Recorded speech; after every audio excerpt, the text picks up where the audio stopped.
Welcome to this pod class. Oh yeah, one more announcement. Me and Cody are probably going to take a break from the pod class for a little while since we're starting intuitive training, which we'll be teaching every week. So we might take a little time off doing these. So it might be our last one for a minute. We'll see. We always could bring it back by popular demand, and since so many of you show up, it is cool to do these. So today's topic, learning to see your next step. How do you see your next step in and out of meditation? And this is, I'm sure you've had this experience, Cody, as an intuitive reader, where sometimes people come to you and think you're a vending machine for their answers.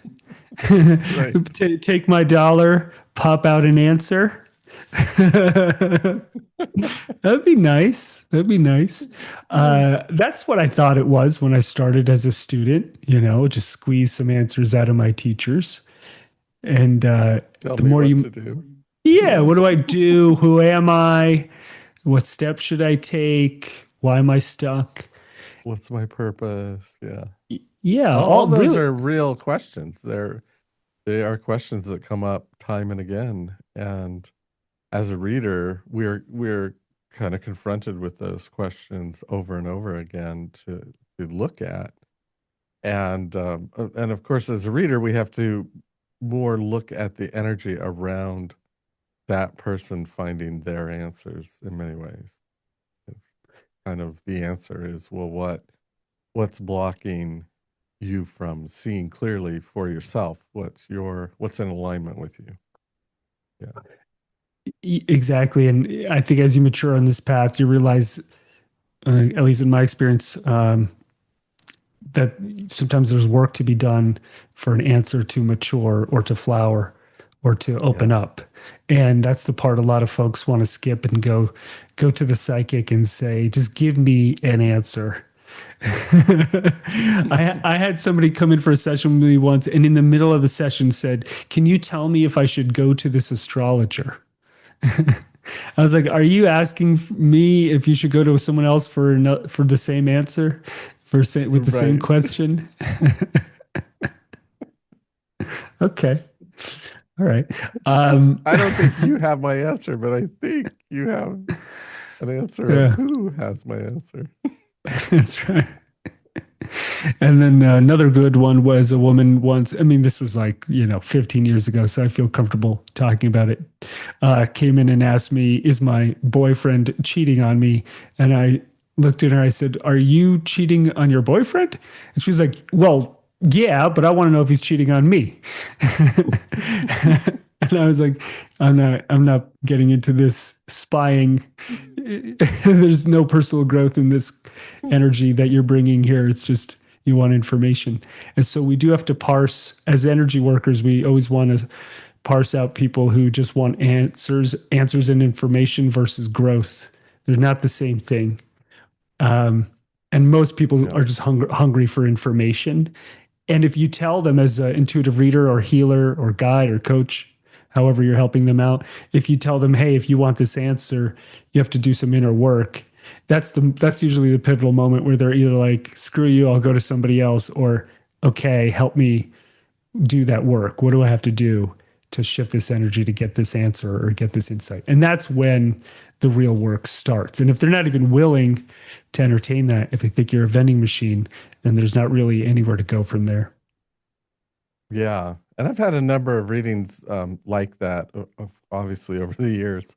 And one thing that's always interesting to me is when they have an answer in mind and they want you to tell them that answer, and they get angry when you don't tell them that's the answer. So they're not even really asking, what should I do? They have in mind what they should do, and they're just wanting you to validate that. Oftentimes it's to help them overcome an energy that they maybe don't have enough certainty for. But if that's not the problem with us as readers is we can't really lie. We just can only tell what we see. So I mean, you can lie. that becomes, well, but then you can't see anymore. So that's the dilemma. Yeah. If you Everything's start gonna be lying, you're no everything's gonna longer able go. to see. It's all gonna go exactly the way you want. Well, you could just give that kind of, yeah, yeah, it's gonna all work out. Yeah, no, I've shared this story before. I had a friend of mine come and say she was very distraught. She said she went to some energy reader, and the person said, "Oh, you're not going to meet your partner for 5 years." And she was at an age ready for children and ready to, take that step. And she was very distraught. And I was like, first of all, do not listen to that bullshit. Anyone who says something like that to you, first of all, has no ethics. They don't understand how this works, and it's chaos. It's just creating chaos. So nobody should be giving you your timeline like that. I said instead, let's just work on the energy of the fear of not meeting somebody, of the resistance, of the whatever is keeping you from being open to it. You know, and then let's see what arises and happens. And she did meet a person very quickly, got married, and had babies. And that 5 year thing was Okay. complete nonsense.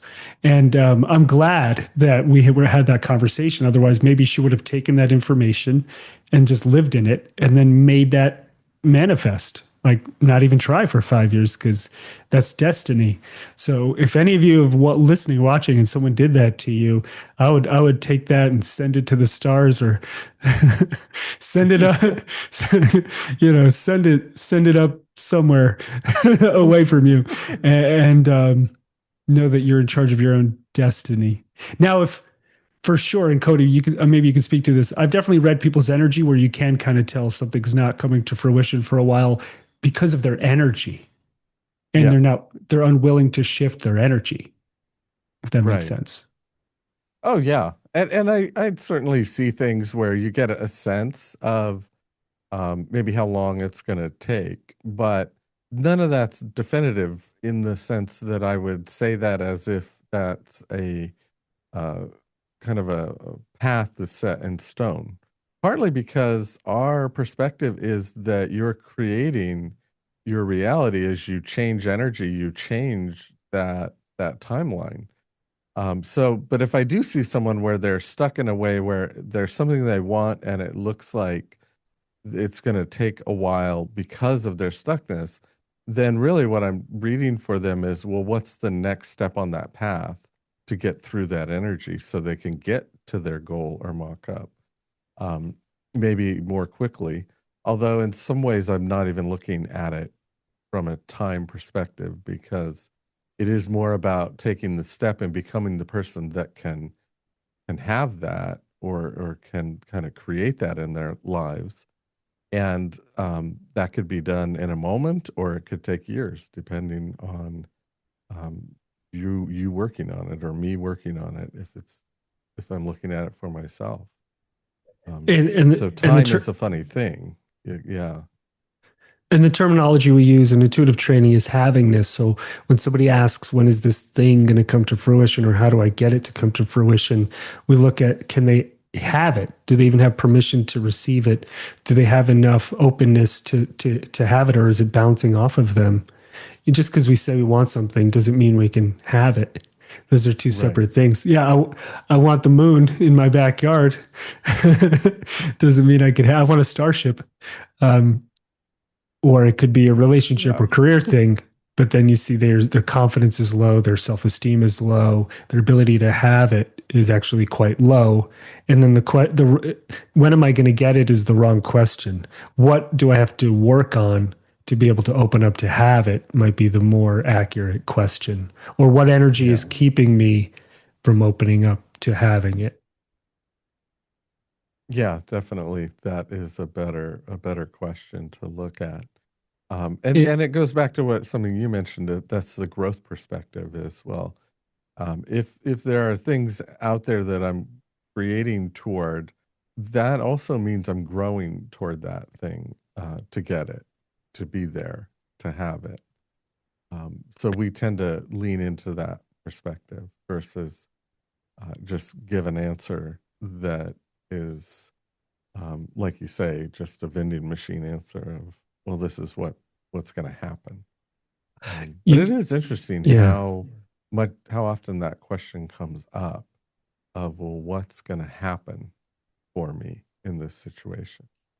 I don't think we've been raised in many cases in a perspective of uh, our kind of our power to affect change in the world and kind of guide things or move our energy in a particular direction if we are asking that question. Somewhere along the line, we've been kind of disempowered, Mm. and then what's going to happen as if there's some bigger thing that's making those choices. It's the Illuminati. Um, Yes, yes, they are so, making those choices. so uh, I knew a guy who he had one session, one reading, and he lived on that information for about a decade. And he would bring up that reading and that session and what the person said, and was just so stuck on that information and the way his life was going to go based on that session. And later on, I realized that was a very alarming way to take in an intuitive reading.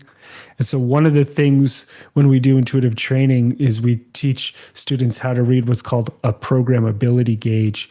So, like, one, how programmable is this person? So, if I just, are they going to believe every single word that I say and then go live that? You have to be very cautious if somebody's like that. So, or if it's the other end of the spectrum, they're not going to hear you at all. You want to be aware of that too as you're communicating with them. We want to be able to have our own truth and certainty, right? Take in feedback and information, but still listen to ourselves versus, oh, because Cody's been doing this forever, I'm going to hang on every word he says and go live what he says. We don't want that to happen as readers or healers.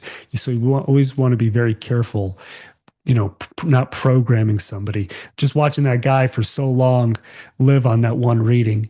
And then also, you shouldn't be living on one session no matter what.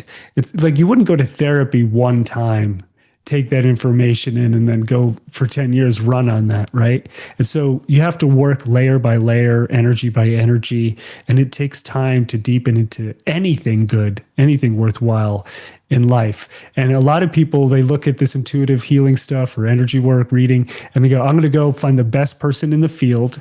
I'm going to get one session, get the answer I need, and then move on. And that is completely opposite to what it actually is and is meant for, and its usefulness. But that's kind of like the pop culture, you know, way to go Yeah, about it.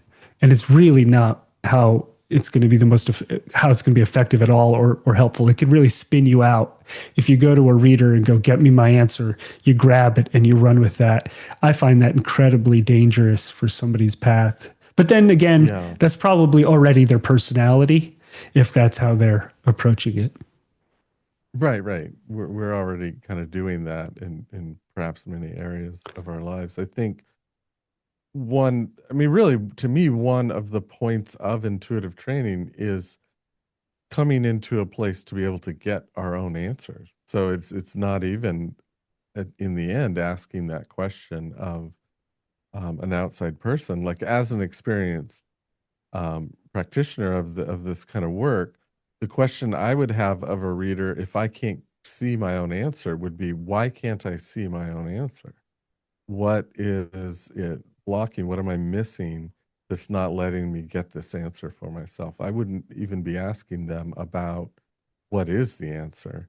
It's okay, why am I not able to kind of find and sit with this next step or this answer for myself would be more where I'd be coming from as a readee. Hmm. Yeah, that is a great question to ask. I've I've had so many countless readings myself. I've traded with other teachers and students as I was growing and doing this work. And it's always so helpful to have somebody look at your energy and just read your energy instead of just handing you answers. So maybe we could discuss a little bit like what that might look like. So somebody might read your energy and go, you look ungrounded, or you look like you're floating out of your body, or there looks like there's a bunch of pain that's lit up and wanting to be processed, or it looks like you're holding a lot of energy or pain for other people and that's keeping you from seeing your own answers, or you're holding so much responsibility or guilt or fear, you know, they start reading your actual energy. And in the process of them seeing you, you might even be releasing it in that moment. Like if somebody is reading you, like, hey, I see a big ball of fear right there in front of your heart. If you're conscious and doing the work, you might sit there and release it as they're telling you. It might diffuse, shift, and then you get an aha or you get an answer. Just that the releasing of the energy itself opens up something in you so you can see more clearly or know something for yourself. And oddly, the reader might be able to see your answers with you more clearly when you release a cloud of energy. So, like if I'm reading someone and they're a big ball of confusion and they ask me, what's my career step? I don't know either, because all I see is a big ball of confusion. And they're like, well, I just feel like a big ball of confusion. I'm like, we're on the same page. High five. Right. So can we release that ball of confusion? What is the pain underneath it? What caused it? And then maybe in this session or in 10 sessions, that bigger answer you're looking for will start to emerge. And when somebody reads you and they see something really true inside you and say it to you, it should feel just very validating, like you already knew it. It shouldn't be, even if it is new information, in some way you already knew it. And there's just this like ping of validation, like, oh, exactly. That is how I feel. That is who I am. That is what I want. That is my path. Thank you for just seeing me in a way that nobody else could see me. And that, I think, is Right. where the magic happens in a reading. Yeah, definitely.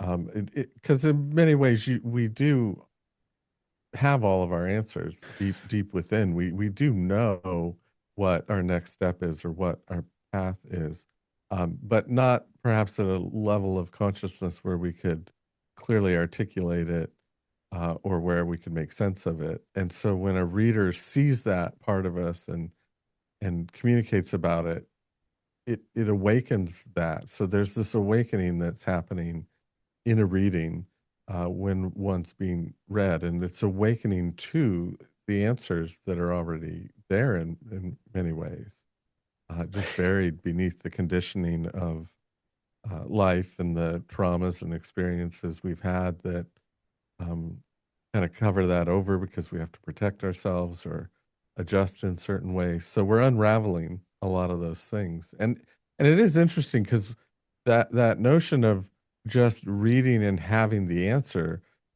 kind of presupposes that as readers we're kind of godlike, like we see some bigger universe and we see the puzzle pieces and how they fit together. That's not what I'm reading. What I'm reading is you. Literally what I see is what's in front of me in you.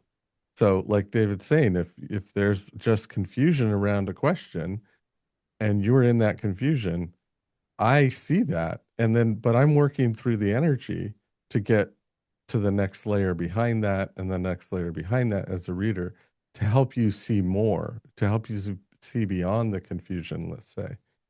Um, but I'm not reading some grand universal pre-written script about your path or future. I'm reading you.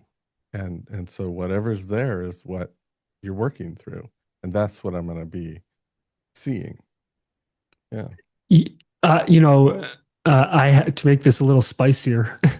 I have had people, lie to me or they're lying to themselves and they weave you a story. And then they ask you to read the story that they weaved you and validate the story that they weaved you. So here's what I'm going through. I want you to read that and just validate that story. But a good reader will not read the story or the pictures somebody shows you.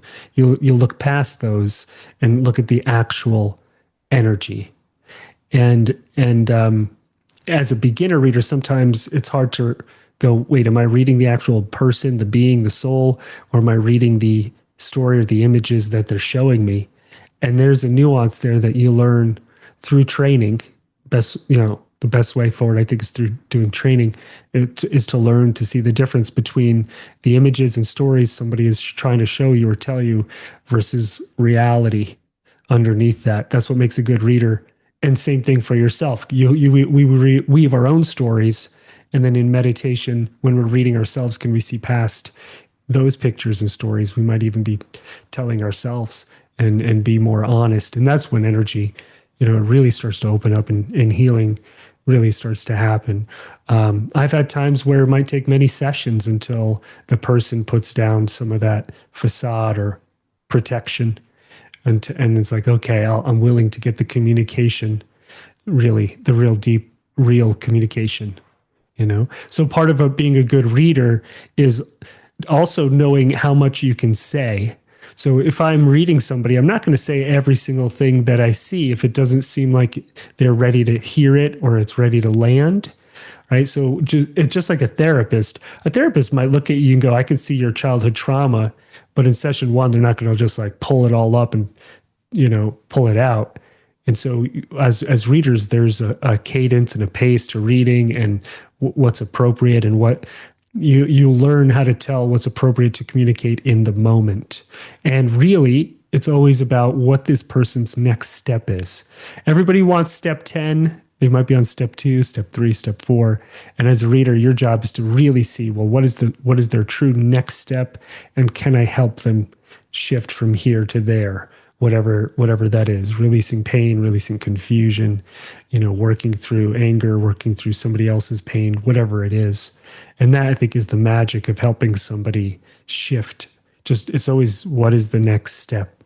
And you can learn to see that for yourself. And we're going to do some of that today when we do our meditation. Yeah. It Um, is a bit of a dance as a reader. I mean, there are some very practical tools, and there's in a way some mechanics to how I get into the place to be aligned with the person to see where they are in their next step, and not be reading just my opinion and giving advice. And so we teach that in intuitive training. How do you match or align your energy with where a person is to read from right where they're at and validate that, and then validate their next step to growth, or to moving forward in being more themselves, say, in their lives. So we teach, yeah. we have to go over that, and then it really is a process of practicing that then, because it's very easy to fall into reading that story, reading that surface level, versus kind of looking for the soul or them as a spirit. I think we tend to call it giving a spirit to spirit hello. And when you were talking about that, David, that whole kind of story that we weave, and we all have this. I mean, this is not unique to anybody. It made me think of Eckhart Tolle's way he talks about the ego as it's the mind-made self. So we present that mind-made self to the world. We present that to a reader, and as a reader, can we get neutral to that and look at the eternal part of the person and speak to that, because that's where their answers are, and that's where their growth is, and that's what we're all moving toward awakening. If we're on a spiritual path, we're trying to awaken to that part of ourselves and bring that forth and make that the part that we're really living in and or expressing into the world. When you asked me to do a podcast with you originally, like 10 plus years ago, I was like, hey, easy. Why are you trying to get me so much on my path, Cody? why, why are you reading my next step and then handing it right to me on a silver platter, on an orange Energy An Matters orange. platter? Oh, that's funny. So when it comes to seeing our own next steps in our own meditation and our own life, maybe we can, explore some of those dynamics and what that looks like. One of the first questions that always comes up is, how can I tell the difference if I'm just thinking something or if I'm actually seeing energy and if it's actually true? And as beginners, it's very hard to tell the difference. Am I just having a thought or am I having an insight? Am I conjecturing something or conjuring something up, or is this real? How do you really tell the difference? And we've been over this before in different ways when we do this pod class, but maybe we can approach it a few different ways. One is through practice. It is something you master over many, many hours of learning to read energy in meditation. There's a knowingness that comes with it. There's a clarity, and real answers and insights have a certain texture to them that is different than just a thought or something made up or wishful thinking. I have definitely seen people do this work and they think they're seeing their answers and it's just wishful thinking or some kind of fantasy or avoidance, and it's not real. And they're like, "Hey, I saw this in my vision. Why isn't it coming true?" And I'm like, "Well, maybe it was more of just you conjuring something up versus it being real, and you have to learn to tell the difference." And so when we do energy work, we have a lot of tools that help us on that path. One is we ground ourselves, another is we run energy, another is we have boundaries, another is we clean all of the noise and external energy out of the center of our heads. So when you have a lot of energy in your head, other people's energy, it really becomes difficult to see and know your own answers. So as we clean out our own heads, we can see from that mind's eye, that sixth chakra, whatever you want to call it, more and more clearly. So there's tools to kind of clean up that sixth chakra, clean up the screen that we read on, learn how to use our crown chakra to have a sense of knowingness. So as we develop all of these tools, each muscle gets stronger and stronger, and they work all together. It's not just one thing, it's all of the muscles combined. It's like being a good athlete, your arms, your legs, your abdomen, right? All of you, you're stretching. It all kind of comes together. And then you learn to have more certainty and clarity around what you're seeing. And sometimes that certainty might be, I'm so certain, I have no certainty. I'm looking at this next step and it is a ball of junk. That is very important. If that's actually where you are and you don't acknowledge it and accept it, you're never getting to the next step. You're going to be there forever. You're just going to fantasize, and be delusional all around that ball of junk. So if you're sitting in a ball of junk, like a ball of yarn or whatever it is, confusion, and you're not honest about that, you're not going anywhere with finding your Yeah. answers. So, um, That's a big part of reading or working this even in ourselves is really being honest with what is and taking off the filters and just seeing really what is the reality in any given situation. and why you might be stuck, confused, or you can't see your answers. Because there might be areas in your life where you have an easier time seeing your answers, and then there are areas where it's very foggy. And so, what is the energy keeping it foggy? Right? Or Yeah. like, and I've shared this before. Like growing up, my avatar of the smartest person was always like the philosophy professor, and whatever I thought they thought was the answer, and that kept me from seeing my own answers clearly. So I had to release that energy of like some smarter mid 50s white male professor that was always in charge. I had to kind of release that picture that always knew better, and so I could see my own answers. Why do you find that so funny? Because you just described me in relation to you. So I don't know if you released that picture or not. Oh, look, I get a little laugh emoji. There you go. That's well, no, but then Cody, it turned into a version of you. Then it was instead of a philosophy professor, then it was spiritual teacher, Right, right? right. Yeah, Then then you that's right. pursued the gurus. That was the other thing.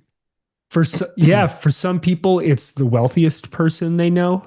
For some people, Right. it's the father figure or mother figure or a dominant friend or coworker or boss. So that's not always what it is, but sometimes one of the energies is when we can't find our own answers, it's because we're referencing somebody else. We're referencing somebody Yeah. else's certainty versus our Right. own. And then this Yeah. muscle is That's not a big one not is working. because Yeah. that's not our truth necessarily, and they don't really have our truth. And we don't, I don't actually have your answers. I just have a way to What? get to where you could find your answers. Like, Well, why did I pay what? you all that money for a session? The hell? But It's in terms of, what to do, we don't have that answer. We have a ability to kind of get in the space to find your own clarity about what to do.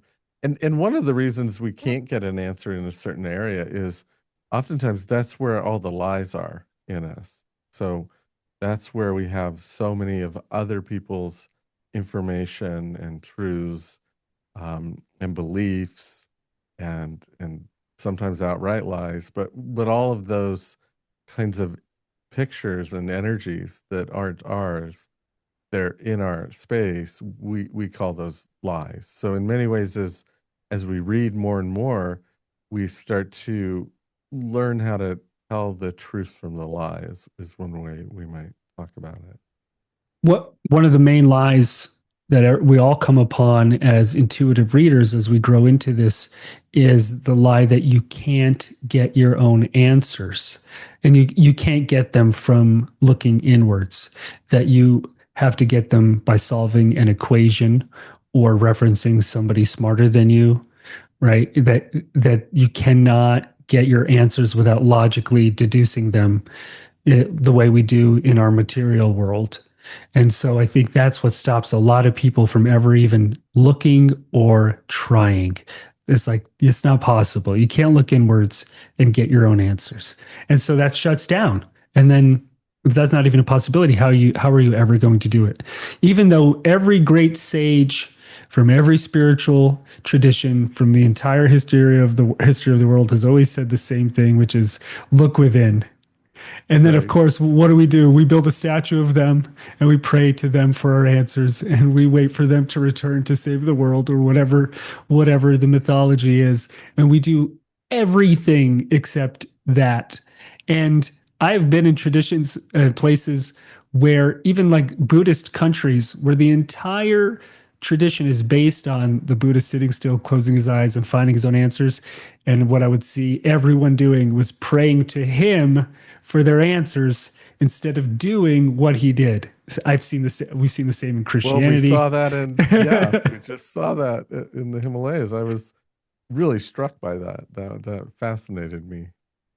And that's that like every religion has done that. Yeah. that all the you mean that all the monasteries we went to, no one was meditating; they were praying to the statue. And Right. Yeah. yeah, I Yeah. know. And ritualizing it. So they were doing a lot of rituals, but they weren't necessarily doing the ritual that Avatar did to get his answers. By the They way, were, I don't know if it's yeah. time to unveil the statue I made of you, but today could be the. I mean, I made it. It's made from cheese and it's been warm today. Oh, okay, good. I was gonna say a wax figure so we can watch it melt, and then maybe that's what we Um, need to do. All of our Avatar statues need to be wax figures in a hot climate, and then we can just watch them melt away. There was I shared this meme a few weeks ago. I think I sent it to you, where it's like lady finds out after 20 years she's been praying to a statue of Shrek, thinking it was the Buddha. You didn't send that to me. Need that one. Send that to me. Uh, I'll send that to you. Yeah, The no, yeah. we have Anyway, so many common lies that we kind of tell. Like, and we're all subject to this because the mind, this is kind of the activity of the mind in many ways. But a very common lie might be that this thing's going to make me happy. And and so then we kind of put our happiness into a future or a thing, and now we're striving for this thing. And I heard a great statement just the other night.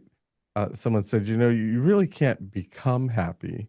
You can only be happy. And anytime we say this thing's going to make me happy, there's this notion that I'm going to become happy at some point. And really, we can only be happy in any given moment. And so these kinds of things are things that we start to be able to see and get out of and unravel some of that conditioning that creates a certain relationship to things where we're never enough, or we never have enough, or we're never kind of aware enough. And we start to break down these pictures and these energies, and we start to be able to come into ourselves in present time and really be validated for who we are and what we have. Well, I will say I went to Harry Potter World a few weeks ago at Universal Studios and I was happy. Yes. Well, maybe that would make, well, okay. So that is one exception for David. If he was able to, dress as a Starfleet commander and be on a ship, For he that. would become happy. That's right. Harry Potter or Star Trek, you got me. Before we go into meditation, any questions? We have a lot of folks here, and I want to hear from some of you. So feel free. You can raise your hand, ask it verbally, just try to keep it short, or put it in the chat. Any question, Cody will answer what your next step is, whatever it is. But yes, any question, feel free to type it into the chat and or raise your hand if you have a question you want to ask us. It's good opportunity to do it. Light speed or warp speed? Definitely warp speed. Light speed is way too slow. If we're not bending space, we're never leaving the galaxy. Or the solar system even. So, we all know It's got that. to be warp speed. Yeah, we know that. Yeah. That's right. That's right. All right, we'll give folks a minute to ask those. One more thing about your own practice of finding your own answers. I've seen this happen a gazillion times, and it's happened to me, is you sit down, you ask a question, you don't like how you feel, and then you think you're not doing it right. And you don't realize that that feeling that you're having is the energy you need to work on, that is the energy of your next step. I can't tell you how many meditations I've guided. And after the meditation, I asked everyone for feedback. How did you do? And and then I'll get, well, you were talking and guiding, but I just felt this distraction, or I felt this anxiety, or I felt this fear. And I was like, that was it. That's the energy keeping you from your next step. That's it. And they're like, oh, I thought it would be bigger or different or sexier. And that's it. So whatever it is that's arising, that's probably it. You're like, but it's just like a low level distraction. Yeah, that's probably the first layer of many layers that on a daily basis keeps you from ever getting close to an Right. answer. Right. Like there's Uh, something behind that, but that's the doorway yeah. in, is that thing. Yes. You have to approach that doorway that can go through it to see what maybe is buried in a little deeper. But if you never open that door, you'll never get to the deeper insight. No. Yeah, and someone was just asking when pain or fear comes up in meditation, kind of like what I was just saying. Those layers sometimes don't want to release, and they hang around for a bit. So what is it? What do we do to release it? Is just more awareness? Great question. Definitely more awareness. A lot of people don't sit long enough. They hit an energy Yeah. and they're like, "All right, 5 minutes is up," and they don't have the tools to work through energy. So in energy work, we do use tools to work through energy. So, for example, if you hit a layer, what did you say? Like fear. I hit a layer of fear. All right, I have no idea what to do with fear. Now I'm meditating and I feel afraid. Thanks, David and Cody. This is fun. What do I do with the fear? So in this kind of work, we learn to read the energy of the fear. So instead of just sitting in a feeling, which is what a lot of people do in meditation, what if I look at the fear through my mind's eye? If I put it, for example, in a soap bubble, put it out in front of me on the screen of my mind's eye, does the fear have a shape? Does it have a color? Does it have a texture, a vibration, an oscillation? Start to explore what the fear looks like, not just what the fear feels like. So that's a huge leap, I think, for most people. They only process energy through feeling. And then that's very confusing because like the feeling is too close. So, yes, feeling almost always comes first, and then we can look at it. And then as we look at it, we might start to get some answers. Oh, as I look at the pain, maybe I could quantify it. Is it a fear? Is it like a little bit or is it enormous? Is it my fear or am I actually holding on to someone else's fear? Another layer Mm. of it, where did it come from? When did it come from? How long have I been holding it? Is it real or is it just a picture? And and then there are some more tools we learn to start to release it. We can ground the fear. We can release mental images around it, some past pain. There's a lot of tools that we use to slowly have that fear dissipate and move and shift. And then when it does, an answer might start to arise. And so I would do this for myself, but I also might do it for somebody else if I'm doing a reading on someone and they come in with a big ball of fear. And they're like, David, every time I try to make a decision, all I have in front of me is this big ball of fear. And then it would be the similar process, except I'd be reading them and working with them to do it. So there are a number Right. of tools, but that's a start. Going from feeling to seeing is a really good shift because you're getting more neutral and you're getting more information beyond just a reaction from your feeling. Yeah. Yeah. Also, it is very true. I have found that if something doesn't just release, and I think there is a bit of a difference between the vibration of being in meditation releasing versus trying to get rid of things. So assuming I'm not in the place of trying to get rid of, which is a form of resistance. But if it doesn't release, what that tells me is there's an answer in it for me. I need to explore it to get my answer, and then it will release. And I think you were just basically describing that process in detail, but just in a real simple sense. As a meditator, I can recognize if something doesn't release, there's an answer in it for me. So I need to explore it. And this, by the way, is not necessarily all in one session. This could be over No, this is days, weeks, over months, years. years, years. You're ruminating on the same thing. Yeah. By the way, ruminating is not the same as looking at energy. So No. just kind of half unconsciously thinking about the same thing over and over and over doesn't get you anywhere either. You're just kind of running through a washing machine. So same thing with feeling. We can start to read a feeling, put it up, put the energy up on our mind's eye.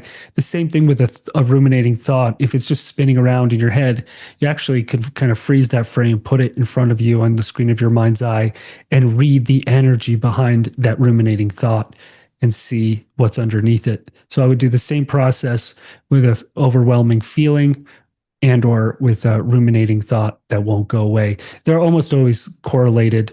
What, I don't know, chicken or the egg, did the feeling come first or the thought? One, and then they just start spinning each other again and again. Doesn't really matter. You can start from either. If you're somebody who's an overthinker, ruminator, then maybe that's where you start. If you're just lost in feeling all the time, then that's where you start. For me, it's both. Sometimes it's a thought. I work with that. Sometimes it's a feeling, and then when you put up the feeling, then you start seeing the rumination. So just any energy that feels repetitive, unconscious, out of your control, pulling you down, something that you need to work through, you're onto something. If you're like, I don't like this, get it out, fix it, let it go. You're probably onto something. But yeah, as Cody mentioned, we do not want to be the meditator that's like, get the negative energy out. I want it out, get it away. That's just resistance. That we want to be like enthusiastic even around pain because it's like, oh, there's something to work on here. Let's see what this is. And it's hard to be that enthusiastic out of the gate. I know that. Over time, as you practice and master this work, yeah, exactly. Yay, pain. That's right. That's I right. don't know that I've ever said yay pain, but we used to have a saying that we enjoy what we're doing, and if we're not enjoying it, we enjoy not enjoying it. And so I can get there. I can get into the place where, okay, I can kind of enjoy the fact that I'm dealing with this. But yay and yippee don't come to mind. And it's what life is putting in front of you. And so in that way, it's sacred. Yeah. It is very much Huh. so, and it is life. It is the show. It is what's going on. There's not something better later. This is it. Yeah. Yeah. And we Um, can make the best of it, and these tools I think help, and awareness helps. Yeah. so I think it's time to do Yeah, I that. think so. All right. Thank you all for your comments and questions. And if you're just listening to this or watching on YouTube or Spotify, somewhere like that, thanks for being with us. The whole thing is free on our website. Our pod class. This is our pod class. Fun.